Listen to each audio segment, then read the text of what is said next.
சங்கீத ராக மகோத்சவம் இசை நாட்டிய நிகழ்ச்சியில் நீதியரசர் திரு ஜி சந்திரசேகரன் மற்றும் ரொட்டேரியன் டாக்டர் கே சீனிவாசன் ஆகியோர் கலந்து கொண்டு சிறப்பிக்கிறார்கள். அரையாண்டு தேர்வு விடுமுறை காரணமாக சொந்த ஊர் நோக்கிச் செல்லும் மக்களால் சென்னை திருச்சி தேசிய நெடுஞ்சாலையில் கடும் போக்குவரத்து நெரிசல் ஏற்பட்டுள்ளது. இது தொடர்பான கூடுதல் விவரங்களுடன் இணைகிறார் எமது செய்தியாளர் நவீன்.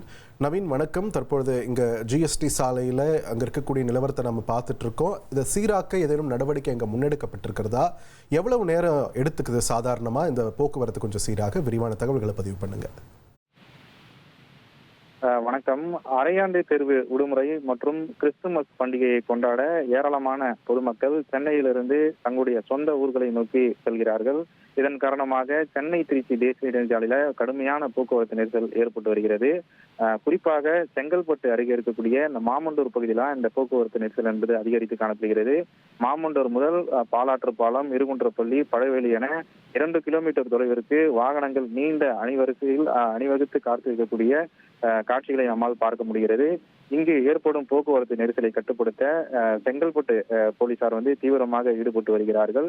இருந்த போதிலும் சென்னையிலிருந்து ஏராளமான வாகனங்கள் தென் மாவட்டங்களை நோக்கி செல்வதன் காரணமாக போக்குவரத்து நெரிசல் நீடித்து வருகிறது. இந்த மாமண்டூர் பகுதியை கடப்பதற்கு சுமார் 1 மணி நேரம் வரை ஆகுவதாக வாகன ஓட்டிகள் தெரிவித்திருக்கிறார்கள்.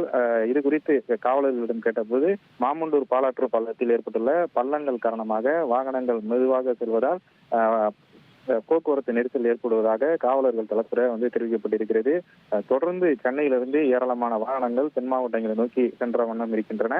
இதனால போக்குவரத்து நெரிசல் என்பது தொடர்ந்து நீடித்து வருகிறது. நன்றி நவீன், உங்கள் விரிவான தகவல்களுக்கு.